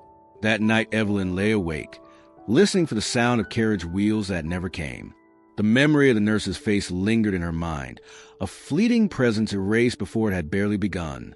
She thought of the empty cemetery, the defaced portraits, the unfinished journal. The nurse's disappearance felt no different. Another silence grafted onto the manor, another life absorbed without trace. By the next morning, it was as if she had never existed. No mention was made at table. No footsteps marked her passage. Whitmore Manor had swallowed her whole, and in its silence Evelyn heard again the warning she could no longer ignore. Those who entered did not always leave. The drawing room had been closed for weeks, its curtains drawn, the air heavy with a faint smell of soot. Evelyn chose it one afternoon as a place to sit with her thoughts, drawn less by comfort than by the solitude it promised. The fireplace stood dark and unused, its grate cold, though ash still clung faintly to stones. She set her hand on the mantel, running her fingers along the carved wood, when something caught her eye. A small glint, dull but persistent, half buried in the gray dust at the back of the hearth. She knelt, pushing aside the fold of her dress, and reached carefully into the cold ashes. Her fingers brushed metal, rough and solid, and she pulled it free. It was a key, long and iron, its edges blackened as though it had been through fire. She turned it over in her hand, brushing away soot until the shape revealed itself more clearly. The teeth were unusually cut, intricate, designed for a lock larger than any ordinary door. Its surface bore scorch marks, as if someone had deliberately tried to destroy it, yet had resisted, surviving where wood and paper would have perished. Evelyn held it against the light filtering through the curtains, her breath caught between questions. Why had it been hidden in the hearth? Who had placed it there? And why had it been burned rather than discarded? The house was filled with locked doors, wings barred and chambers sealed. She thought of the iron bars across the forbidden corridor, the locked cabinets, the shuttered windows. Somewhere, a lock awaited this key, and whoever had tried to erase it had failed. She slipped the key into her pocket, feeling the weight of it against her side. Its presence seemed to press on her as she moved through the rest of the afternoon, an unspoken reminder that she carried a secret too important to reveal. She noticed the servants more closely now, how their eyes flickered toward her when they thought she did not see, how quickly they looked away again. Did they know the key? Did they fear what it might open? That evening, as she sat across from Charles at supper, she wondered if he could sense it. His eyes, steady and pale, rested on her longer than usual. He spoke of accounts, of land disputes in town, of matters that required his measured calm, but Evelyn felt as though he were waiting for her to speak of something else. She kept her voice even, her smile polite, though the weight of the key in her pocket fell heavier with each passing moment. When she returned to her chamber, she locked the door behind her and drew the curtains tight. She placed the key on the small table near the fire and studied it again. The scorch mark seemed deliberate, as if someone had pressed it into the flames to obscure its identity. Yet the shape remained intact, undeniable. She ran her fingers along the teeth, trying to imagine what kind of lock required such a design. The manor held many doors, but not all were ordinary. Some led to silence, others to secrets. She felt certain the key belonged to the latter. Sleep came slowly that night. She lay awake, listening to the faint sighs of the house, her hand resting near the hidden key. Each creak of the timbers, each whisper of wind through the shutters, seemed to echo with possibility. Somewhere behind the walls, the lock waited. The knowledge pressed against her mind until she drifted into uneasy dreams where corridors stretched endlessly, doors loomed without opening, and always the sound of metal turning in unseen locks. When morning came, she slipped the key back into her pocket, determined to keep it close. The manor might try to bury its secrets, to smother them in ash and silence, but this one had survived the fire, and in its survival, it offered her a way forward, though she did not yet know whether it would lead to truth or to something far darker. The rain had fallen hard that morning, leaving the air damp and heavy, the kind that clung to skin and seeped into the walls. Evelyn wandered through the eastern corridor, a place seldom used, where the wallpaper had begun to peel and the lamps had long gone unlit. She had taken to searching the forgotten parts of the house, following instinct more than plan, and it was there in a small writing desk tucked beneath a narrow window that she found the envelope. The drawer stuck at first, swollen from years of neglect, but with a firm tug it gave way, spilling a faint smell of mildew and dust. Inside lay scraps of unused paper, a broken quill, and beneath them the envelope, its edges yellowed, its wax seal unbroken. Evelyn drew it out carefully, brushing away the dust with her sleeve. The handwriting on its front caught her breath. It was feminine, elegant but hurried, the strokes sharp as if written with urgency. It was addressed to the town magistrate, the words still legible despite age, to be delivered without delay. Her fingers hesitated at the seal. She broke it gently, prying open the flap. The paper within was fragile. The ink faded in places, but the words remained clear enough to read. "There is grave danger inside Whitmore Manor," it began. The lines pressed deep into the parchment as though the writer had leaned hard into the quill. The letter spoke of fear, of secrets hidden in the lock rooms, of a husband whose charm concealed something darker. It warned that lives had already been lost, that more would follow unless someone intervened. The writing faltered toward the end, the last line cut short, as if interrupted before the thought could be completed. Evelyn sat back, the letter trembling in her hands. The voice was not anonymous. The signature, though smudged, appeared to be one of the names she had seen before. Eliza, perhaps, though the ink had bled too much to be certain. Whoever had written it had intended to reach beyond the walls of the manor, to seek help from outside. Yet the letter had never left its drawer. Someone had stopped it before it could be sent, leaving its warning sealed and forgotten in a room no longer used. The discovery unsettled her more than the burned letters or the unfinished journal. Those had been hidden, concealed with effort. This, however, had been left sealed, as though mocking its own futility. Evelyn imagined the woman sitting at the same desk, her hand trembling as she wrote, her eyes darting to the door for fear of being discovered. She wondered if the writer had believed she would be saved, only to realize too late that the letter would never leave the manor's walls. She slipped the envelope back into her pocket, its fragile weight heavy against her. That evening, over supper, Charles asked if she had spent her day in the library. She answered calmly, saying she had walked the halls instead, her voice even. His eyes lingered on her longer than usual, a faint smile touching his lips. He said nothing more, but she felt certain he already knew where she had been. When she returned to her chamber, she unfolded the letter again, reading its words by the light of the fire. Grave danger inside Whitmore Manor. The phrase echoed through her mind, aligning itself with every whisper, every silence, every absence she had uncovered. She pressed the paper flat, then folded it once more and hid it beneath the lining of her jewelry box.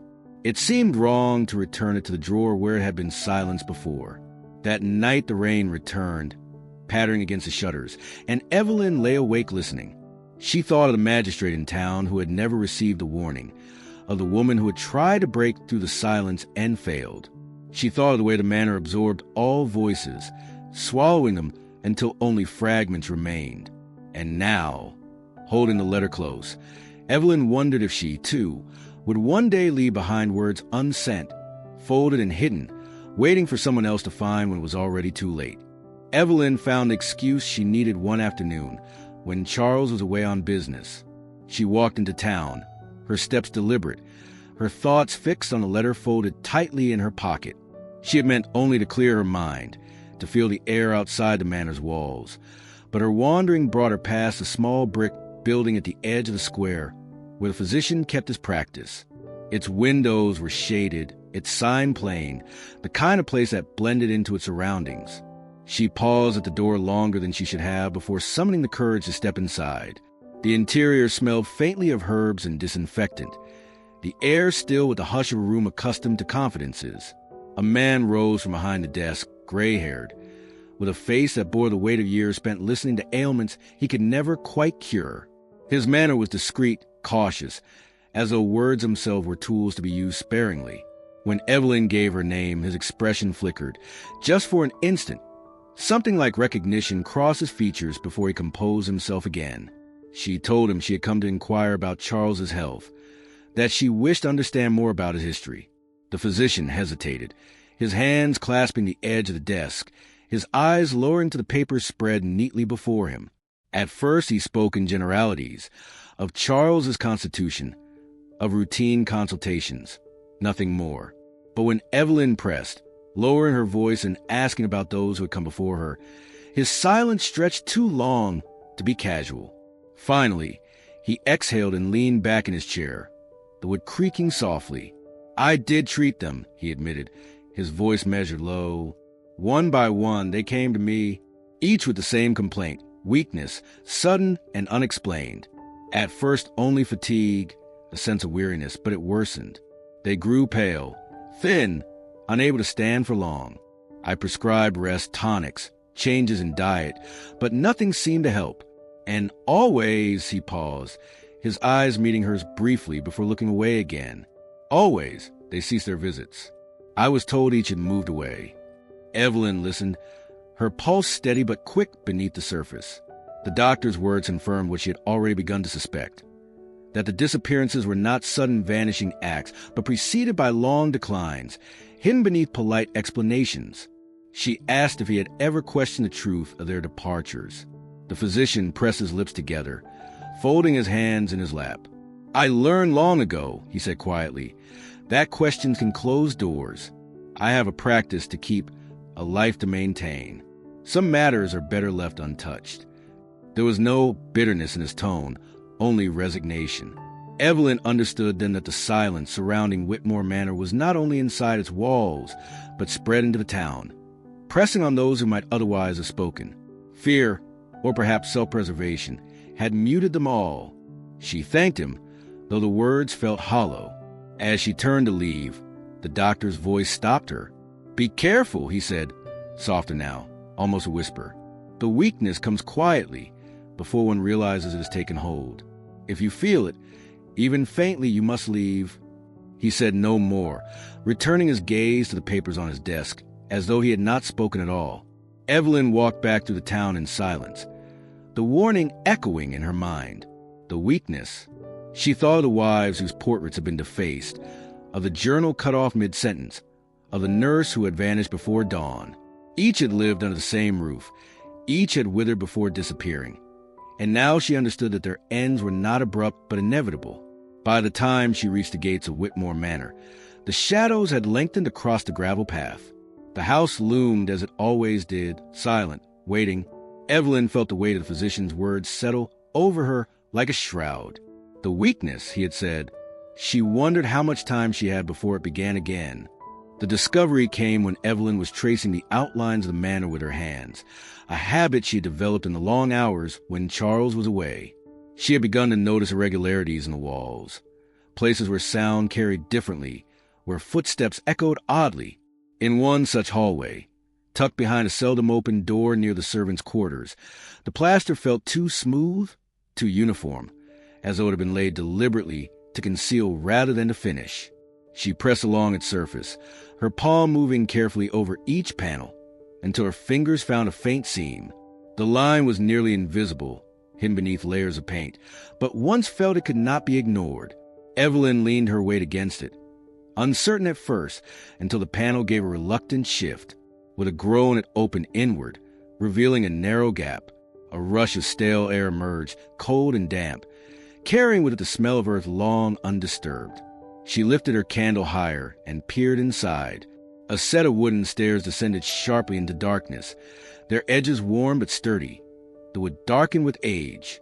They disappeared into a space below the house, a place she had never known existed. Evelyn hesitated at the threshold, the silence pressing heavily around her, the flicker of the flame casting uneven shadows on the wall. The manor already held so many secrets. Now it revealed another, deeper and more hidden than the rest. She stepped inside, the panel closing softly behind her, muffling the world above. The stairs creaked beneath her weight, each step sounding too loud in the confined passage.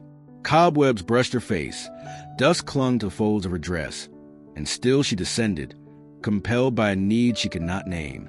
The air grew colder as she went lower, the scent of earth stronger, until she could hear the faint drip of water somewhere in the unseen depths. At the base of the stairs she found a corridor of stone, the walls roughly hewn, the ceiling low. The ground was damp, patches of moss clinging where water seeped through. Her candlelight revealed the outlines of doors set into walls, heavy and iron-bound, their surfaces streaked with rust. Each bore a lock, some ancient, some newer, as though the passage had been used and reused over the years. She tried the nearest handle, but it would not yield. The memory of the scorched key hidden in her chamber returned to her at once, the weight of it against her palm, and she realized this was the place it was meant to serve. The corridor stretched farther than her light allowed, the darkness ahead swallowing the flame's glow. Evelyn did not go farther, not yet. She stood at the bottom of the stairs, her breath rising in small clouds, and listened. The silence was not complete. Somewhere beyond the locked doors came the faintest sound, so soft she might have imagined it. The scrape of metal, or perhaps the sigh of air through a narrow gap. It carried with it the suggestion of presence, of something or someone beyond her reach. She retreated slowly, climbing the stairs again, her candle guttering in the drafts. When she pushed through the panel into the hall, the air of the manor felt almost warm by comparison. She closed the false wall carefully, pressing it until the seam vanished once more.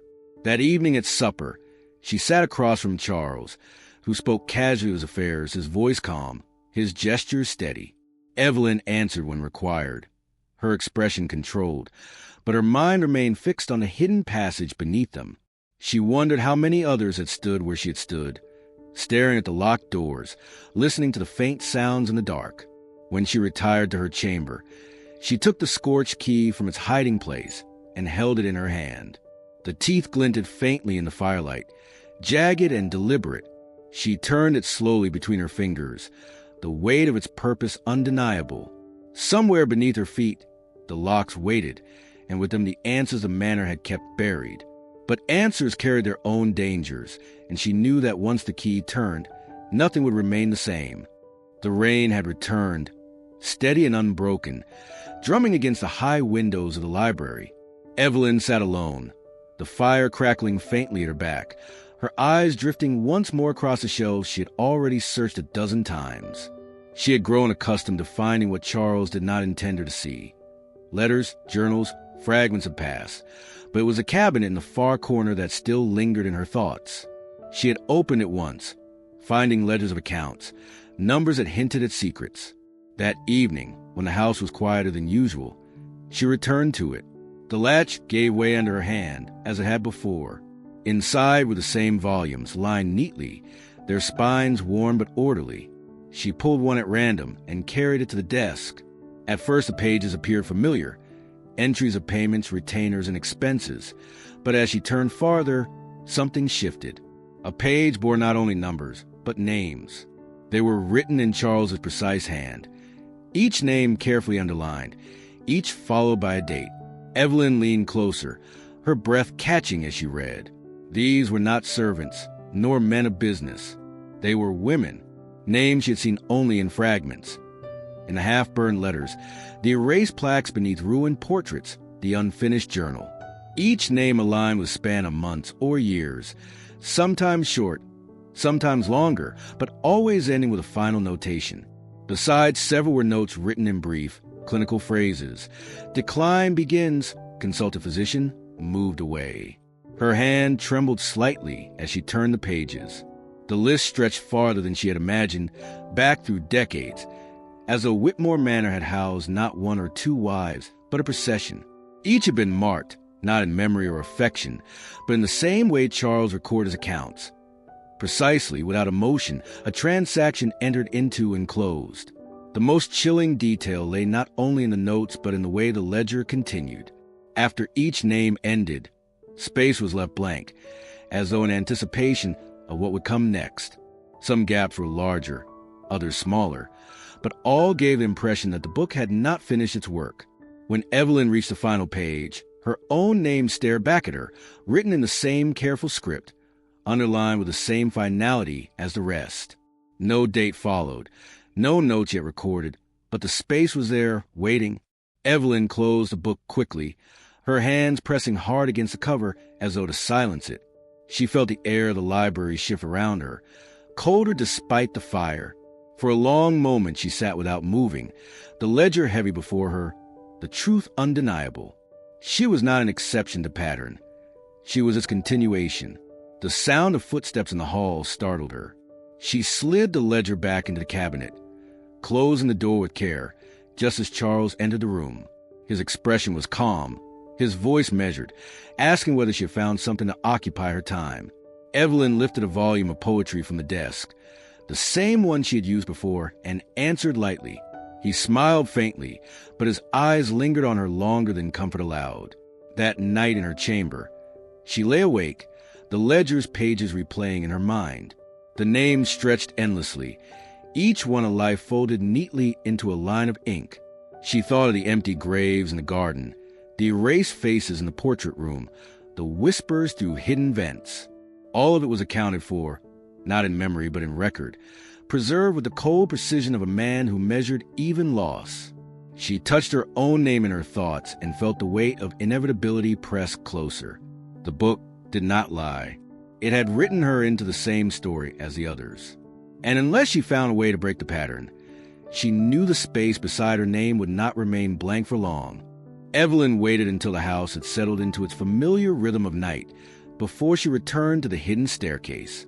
She carried the scorched iron key in her pocket, its weight pressing against her palm as if reminding her of its purpose.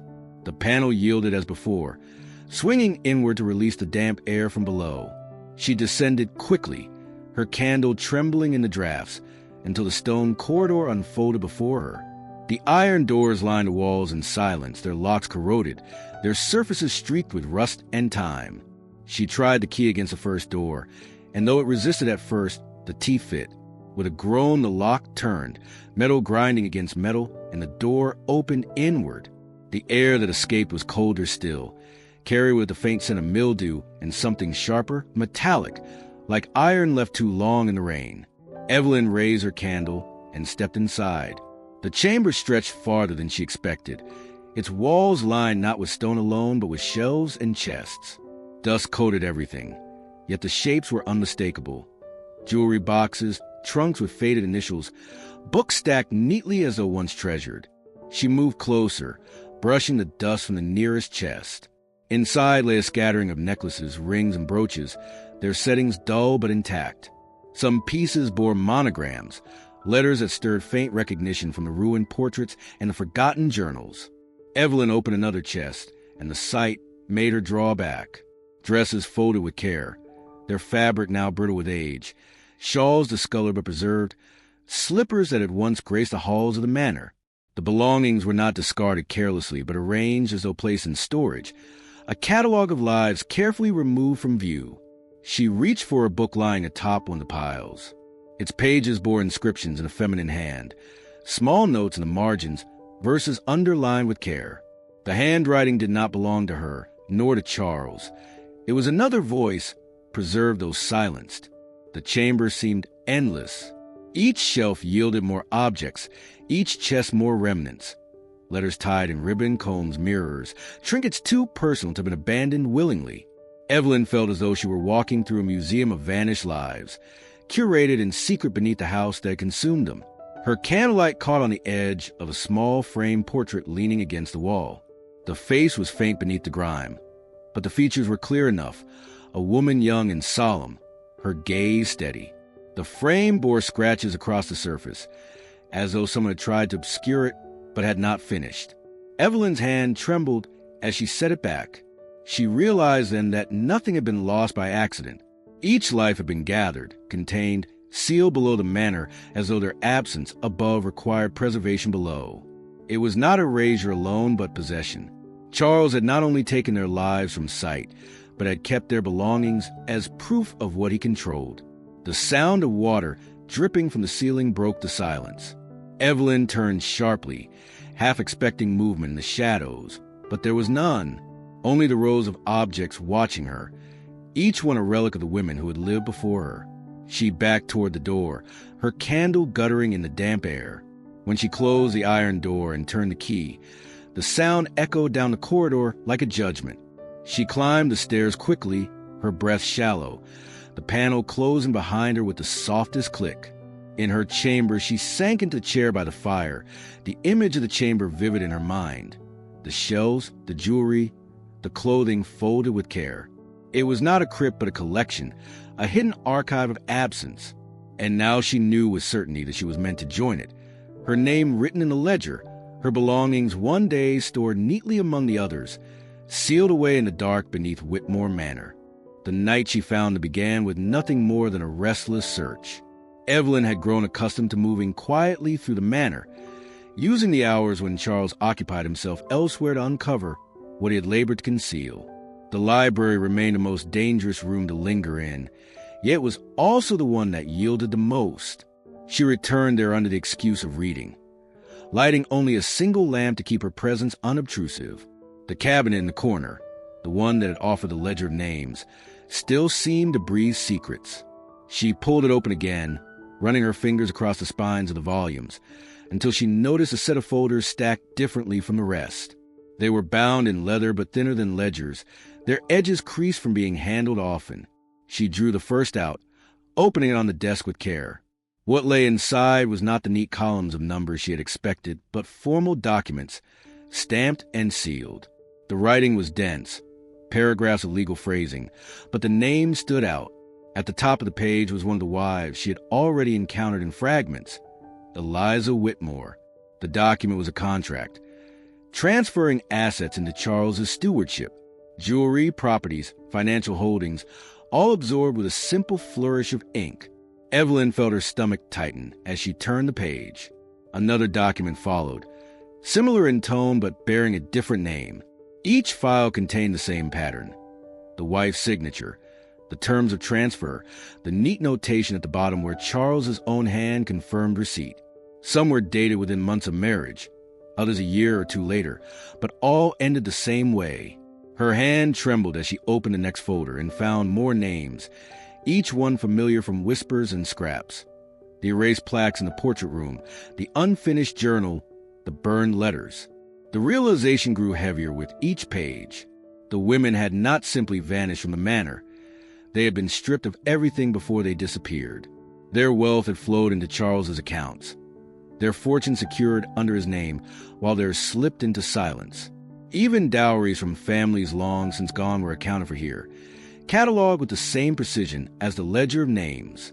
It was not only lives he had absorbed, but legacies, estates, and inheritances. Evelyn sat back in the chair, the contract heavy in her hands. She imagined each wife signing her name, perhaps convinced by charm or persuasion, perhaps coerced by the subtle authority Charles wielded.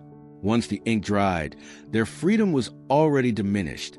The house, with its locked rooms and hidden passages, had not been their only prison. The contracts were shackles as binding as iron. A creak in the hall made her start. She gathered the papers quickly, sliding them back into their folders, arranging them as she had found them. By the time Charles's footsteps passed the library door, she was seated calmly with a book of poetry open in her lap. His shadow lingered against the threshold for a moment, then moved on. Evelyn waited until the silence deepened again before allowing herself to breathe. Later in her chamber, she could not rest. The image of the documents replayed in her mind, each signature a quiet surrender. She thought her own position, her own fortune, modest though it was compared to those who had come before. She wondered if her name already rested in a folder within that cabinet, if the papers had been drawn up and filed away, waiting only for her compliance. The manor's silence seemed sharper that night, each sound of shifting beams and sighing wind reminding her that everything within those walls was controlled, calculated. She realized now that the vanished wives had been more than companions lost to rumor. They had been part of a pattern of acquisition, their lives and fortunes consumed in tandem. As she lay in bed, Evelyn pressed her hand against her chest, steadying her breath. She knew now that what the manor preserved below in trunks and dresses was only half the truth. The rest lay in contracts signed in careful ink, binding more than flesh, binding memory and inheritance alike. And somewhere in that ledger of names, her future waited to be completed, unless she found a way to end the pattern before the ink touched her own fate. Evelyn had learned to walk the manor as quietly as the servants themselves, her footsteps soft, her presence carefully veiled. On nights when sleep refused her, she drifted through the corridors, listening to the shifting timbers and the faint sighs of wind pressing against the windows. It was during one of these wanderings that she paused at the landing above the servants' quarters. A faint glow spilled beneath the door at the end of the hall, and with it came voices, low, urgent, and gathered in a murmur not meant to travel far. She moved closer, pressing herself against the wall where the shadows deepened. The heavy with the door muffled much, but the stillness of the manor carried sound in curious ways. She caught fragments first, the clink of crockery, the scrape of a chair leg, the weariness and voices speaking cautiously. Then she heard Mrs. Lang. Her tone was firm, steady, carrying the authority of someone long accustomed to obedience. "No one ever leaves," she said, her voice clear enough to still the others. "Not until the master decides." The words hung in the air, sharper than any of the whispers Evelyn had overheard through vents or corridors. The silence that followed was long, punctuated only by the creak of the building. Evelyn held her breath, straining to catch more. Another voice, younger, uncertain, broke in. But the nurse, she was no different. Mrs. Lang cut in, final and cold. She came, she stayed, and when the master was finished, she was gone. Did not speak of her again. The unease in the room was palpable even through the thick door. Evelyn imagined the servants gathered around the table, their faces drawn, their eyes lowered, bound together by the weight of knowledge none dared to name aloud. The pact was unspoken but clear: silence, obedience, complicity. One of the maids whispered something Evelyn could not catch, and Mrs. Lang's reply came quickly: "Do your duty and hold your tongue. That is how you survive here." Evelyn stepped back from the door, her pulse quickening. She had suspected the silence of the servants was more than fear, but now she understood it as agreement, a collective decision to endure rather than resist. The house was not only Charles's creation, but theirs as well, sustained by their compliance, guarded by their refusal to speak. She returned to her chamber, each step echoing louder in her mind and on the carpet beneath her feet. The phrase repeated itself with every beat of her heart: "No one ever leaves until the master decides."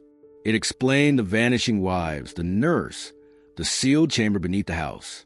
It explained why no one in town spoke openly, why the doctor's warning had been so carefully measured. Everyone knew, and everyone endured, bound by the belief that escape was impossible. That night Evelyn did not light a fire. She sat in the dark, the words of Mrs. Lang pressing down on her like the weight of the house itself. She thought of the ledger bearing her name, of the belongings stored beneath the floor, of the contracts waiting silently in the library. The servants had accepted the cycle, but Evelyn felt the sharp edge of defiance rise within her. She could not be only another name on a page, another set of possessions folded into trunks. Yet the knowledge of the house itself and all within it conspired to hold her, made her solitude more complete than ever before. Outside her door the manor creaked, the air heavy with the sound of old timbers shifting. Evelyn listened until dawn, the servants' pact echoing louder than the silence that had hidden it for so long. The study was always Charles's domain, a room she entered only when necessity demanded. Its order was oppressive. Each book aligned, each paper stacked with precision that discouraged intrusion. Yet the more Evelyn discovered within the manor, the less she could ignore the sense that this room concealed more than ledgers and correspondence. She returned to it one evening while Charles dined late in town, the fire in the grate burned low, the curtains drawn. She moved with caution, her hands brushing over the polished surfaces, her eyes drawn to the cabinet set low behind the desk. It was unremarkable at first glance, its wood matching the paneling of the room, its handle plain brass dull with age. But unlike the other drawers and cupboards, it bore a lock, small but deliberate, as if the true contents required more than casual privacy. Evelyn knelt before it, tracing the outline of the lock with her fingers. The scorched iron key weighed heavily in her pocket. She hesitated only a moment before sliding it in. The teeth caught, the tumbler shifted, and with a quiet turn, the lock yielded. Inside lay shelves lined with small glass vials. The lamplight caught their surfaces, making them glint faintly like rows of watchful eyes. Each vial was carefully stoppered, some filled with clear liquid, others tinted faint yellow or faint green. Labels were affixed to each, handwritten in Charles's neat script. At first, Evelyn thought they were medicinal, mixtures prescribed by physicians. But as she leaned closer, the details struck her. The labels bore initials, precise, unmistakable. She recognized them from the ruined portraits, from the ledgers, from the whispered names left half-spoken in letters. E.W., M.L., C.R., one after another. The initials matched the women who had come before her. Each name she had uncovered in fragments now stood reduced to a set of letters on a vial, their existence distilled into silence. Her breath caught as she scanned the rows, her hand hovering just above the glass. Some of the vials were nearly empty, their residue clinging faintly to the sides. Others remained untouched, their contents clear, waiting. At the very back, barely visible in the shadows, stood one more vial. Its label was fresh, the ink darker, the paper unstained by dust. The initials on it made her hand tremble, E.H. Her own. Evelyn pulled her hand back sharply, the air of the room colder than it had been a moment before. She stared at the vial, its liquid pale, innocuous in appearance, yet heavier than any discovery she had made thus far. The ledger of names, the hidden belongings, the contracts, all had pointed to an inevitability. But here was its method, contained in glass, waiting with her name already inscribed. She closed the cabinet carefully, her fingers unsteady on the handle. The lock clicked back into place, though its sound felt louder than it should.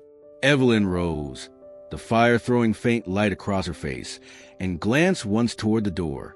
The house was silent, but she could not shake the sense of eyes upon her. When Charles returned later, his demeanor unchanged, he poured himself a glass of brandy and spoke of town affairs. Evelyn sat across from him, her composure steady, though her mind replayed the image of the vial with her initials. She nodded where expected, smiled when appropriate, yet every word he spoke seemed edged with the weight of what she now knew. That night in her chamber, she pressed her hand against her pocket, feeling the outline of the key through the fabric. It had led her to many of the manor's secrets, but this one bore finality that made her chest tighten. The vials had not been left carelessly. They were preserved with intention, as deliberate as the ledger and the contracts. Charles's pattern was not a matter of chance. It was crafted, sustained, and waiting for her. Evelyn sat awake until the fire burned low, the silence of the house pressing against her ears. She thought of the initials, the liquids, the glass waiting behind the cabinet door. She knew now that her name was not only written in ink, but measured in drops, waiting for the moment he chose. And with that knowledge came the certainty that time was narrowing, that Whitmore Manor would not remain patient forever.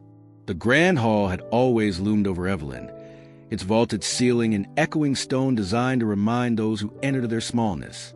Tonight it felt heavier than ever. The portraits of long-dead Whitmores lined the walls, their painted eyes watching as though waiting for something they'd seen too many times before. Evelyn stood in the center of the room, her hands clenched tightly at her sides, the chill of the marble floor seeping to the thin soles of her shoes. She had waited too long, piecing together fragments in silence. The ledger, the chamber below, the contracts, the vials. Every discovery had pointed to one conclusion. Now she needed to hear it from him. Charles entered without hurry, his step deliberate, his expression unreadable. He crossed the threshold as though it were a stage, his shadow stretching long across the polished floor. He carried no papers, no glass of brandy, only his calm presence and the faint curve of a smile that never reached his eyes. Evelyn straightened, forcing her voice to remain steady though her heart beat like a drum. What became of them? The words echoed in the vast space, sharper than she intended. All of them. Eliza, Margaret, Catherine, the women who came before me. Were they, Charles? He stopped a few steps away, tilting his head slightly, as though she had asked a question of little importance. His hands clasped behind his back, his posture relaxed. You spend too much time wandering where you should not, he replied softly. The past does not concern you. Evelyn's breath caught, but she did not relent. You kept their belongings, she pressed. Their jewelry, their dresses, even their books. You wrote their names into ledgers. You signed contracts with their fortunes. And you locked away vials with their initials. Do not tell me the past is nothing. It fills every wall of this house. His expression tightened only faintly, the smallest crack in his calm veneer. He took a step closer, his voice low, almost gentle. They were weak, he said. Fragile creatures. The manor asked more of them than they could give. In time, they failed. I did what was necessary. Her hands trembled, though she forced them still at her sides. Necessary, she repeated, her voice cutting the silence. To erase them? To scratch their faces from portraits, to seal their words in hidden drawers, to bury their names in silence? That is not necessity, it is design. Charles regarded her with an almost pitying calm, as though her defiance were a phase he had witnessed before. He circled her slowly, his footsteps echoing, his eyes fixed on her as if measuring her resilience. You mistake survival for cruelty, he said at last. The house endures because I endure. All else is incidental. Evelyn turned to face him, her voice rising, breaking to the weight of the hall. And what of me? Am I incidental too? Is that what waits for me in your ledgers, your contracts, your vials? For the first time, his composure faltered. His gaze darkened, his silence stretching too long, as though he weighed whether to answer. When he finally spoke, his words were soft but final. You know too much. The air between them thickened, the portraits above seeming to lean closer, their painted faces bearing silent witness. Evelyn felt her body stiffen, her breath shallow, but her eyes did not leave his. She had spoken the truth aloud, and in doing so had crossed the line from silence to defiance. Whatever came next, she knew, would decide not only her place in the ledger, but whether her name remained a blank space or became something more than another entry in Charles Whitmore's collection of vanished wives. The chapel was the quietest place on the estate, a narrow stone building set apart from the manor by a stretch of gravel path and hedges that had long since grown wild. Evelyn had walked past it many times, its heavy door closed, its windows clouded with dust, but she had never stepped inside until one gray morning when the weight of the confrontation in the hall still pressed against her chest. The air inside was stale, touched with the faint scent of candle wax and mildew. The benches were worn smooth from years of use, though no one had knelt here in a long while. She moved slowly down the aisle, her steps hollow against the stone floor, her fingers brushing along the backs of the pews. At first she noticed nothing unusual, only the stillness and the faint light slanting through the windows. But as she reached the front, her hand caught against a ridge beneath one of the seats. She knelt, pushing aside dust and splinters, and there, wedged into the wood as if deliberately hidden, was a small leather-bound book. Its cover was cracked, its edges frayed, but the strap that held it closed had remained intact. Evelyn drew it out carefully, her hands trembling as she unfastened the strap. The pages within were filled with feminine hand, hurried yet legible, the ink uneven in places as though written in haste or under strain. She recognized the tone at once. This was not idle reflection but confession, a desperate attempt to preserve truth in a house that silenced everything. The entries began with small observations: life in the manor, Charles's charm, the way he spoke of legacy and order. At first the writer admired his composure, even envied his certainty. But as the days passed, admiration turned to unease. The journal described how he corrected her words at dinners, how he dismissed her questions with gentle but unyielding authority. He insists the house is his alone, one passage read, and that I must learn to fit within it, as though I were another piece of furniture to be placed according to his design. Further entries revealed the depth of his control. The writer described rooms she was forbidden to enter, letters she was not allowed to send, servants who answered her only with silence. She wrote of a growing weakness in her body, an exhaustion she could not explain, as though the very walls drained her strength. She suspected medicines were being given without her consent, disguised in meals or wine. He tells me it is for my health, she wrote, but each day I feel less myself, and more as though I am slipping into the shadows he has prepared. The journal grew darker as the pages turned. The last wife described Charles's obsession with permanence, his belief that Whitmore Manor must stand untouched, unchanged, a monument to his will. He says we are all part of it. One line read, that wives, like stones, must bear their weight and then be replaced. She spoke of his ledger, though she did not call it by name, only of the record where he writes us down, so that none of us are truly gone, even when we are taken. The final entry chilled Evelyn most. I have hidden this where he will not think to look. If anyone finds it, know that he cannot endure the thought of losing control. He will preserve his legacy at any cost, and he will bury every voice that threatens it. I fear mine will soon be silenced. Perhaps you, whoever you are, will fare better. The line ended with a blot of ink, as though the pen had been pulled away too quickly. Evelyn closed the journal slowly, her fingers lingering on its cover. The chapel around her seemed heavier now, its silence more absolute. She slid the book beneath her shawl, holding it close as she left the pew. The gravel crunched beneath her feet as she crossed back toward the manor, the weight of the journal pressing against her ribs. The last wife's words were not just testimony but warning, one that had reached her across years of silence. And now she knew that she was not only following their path, but walking directly into the legacy Charles had so carefully constructed, one that demanded obedience, erasure, and finally disappearance. The day the authorities arrived, the manor seemed to shudder under the weight of intrusion. For so long its secrets had thrived in silence, guarded by locked doors and muted servants. But the silence fractured when men in official coats crossed the threshold. Evelyn had not summoned them directly. Her hand had never signed the letter, but the last wife's journal had made its way into the world beyond the gates. Perhaps a servant with a guilty conscience had carried it, or perhaps the magistrate had long suspected and waited for proof. However it happened, the echo of boots in the marble hall marked the end of Whitmore Manor's careful isolation. Charles greeted them with the same composure he carried into every room, his expression calm, his words measured. He stood tall at the base of the staircase, insisting it was all a misunderstanding, that the documents in question were private family matters, that his household required no scrutiny. But the men did not bow to his tone. They carried warrants, their voices clipped with authority, and when they demanded access to the sealed parts of the house, he had no choice but to yield.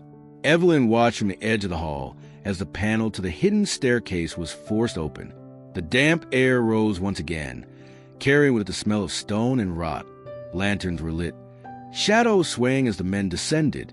Their voices grew muffled, then sharper, echoing up the shaft as they called to one another. One by one, they carried objects back to the surface. Trunks of jewelry, boxes of letters, folded dresses brittle with age. Each item laid upon the marble floor told a story Charles had tried to erase, a life reduced to remnants but never fully destroyed. Then came the ledgers. Thick volumes, their pages covered in Charles's own careful hand, the names and notes undeniable. The magistrate leafed through them slowly, his face grim, his silence heavier than words. Servants gathered at the edges of the hall, their expressions carefully blank, though some looked pale, others shaken. Mrs. Lang stood stiffly, her lips pressed tight, as though centuries of silence were unraveling too quickly for her to bear. When the vials from a locked cabinet were produced, their labels clear, the air in the hall grew colder. The initials spoke louder than any testimony, their neat script tying every fragment together. The disappearances, the weakness, the silence. Charles remained steady, even as the evidence spread around him. He spoke of slander, of enemies seeking to tarnish his name, of wives who had left of their own accord. His words were calm, deliberate, but the room no longer bent to his voice. Outside, news traveled quickly. Townsfolk gathered near the gates, whispers swelling into open speculation. The estate that had once towered over them as a monument of wealth and power now stood revealed as something darker. The Grand Hall, once a place of polished pride, had become a chamber of accusation, every corner heavy with the weight of unveiled truth. Evelyn stood apart, the journal of the last wife still hidden beneath her shawl. She did not need to speak. The house itself had spoken for her now, its secrets dragged into the open, its silence broken. For the first time, she felt the weight shift, not gone, but shared, carried now by others who would no longer look away. The trial would not be swift, nor the scandal soon forgotten. Whitmore Manor had been built to endure, but endurance could not protect it from exposure. The house that had consumed so many lives was now a relic of its own making. Stripped of its silence, its walls forced to bear witness at last. Evelyn felt no triumph, only the hollow certainty that the cycle had fractured. What remained of it, she could not yet know. The manor did not fall in a single day. Even as officials carried away ledgers, trunks, and vials, the walls stood tall, the portraits hung heavy in their frames, and the corridors echoed with the same hollow stillness. But its power, the hush that had held everyone within it, had broken. Whispers in town grew into questions into testimony, and soon the estate that once commanded all became a symbol of dread. Through it all, Evelyn remained, not as a silent figure in the shadow of Charles Whitmore, but as the one who now held the voice the others had been denied. The weeks that followed blurred into hearings, statements, and inquiries. Each time her name was called, Evelyn stepped forward, her voice steady, recounting what she had seen. She spoke of the locked wing, the half-burned letters, the ledger of names written in Charles's own hand. She described the chamber beneath the manor, the trunks of jewelry and folded dresses, each piece belonging to the wives who had moved away. She did not soften the details, nor did she embellish them. Truth was enough. Each word placed the women back into memory, pulling them from the silence in which they had been buried.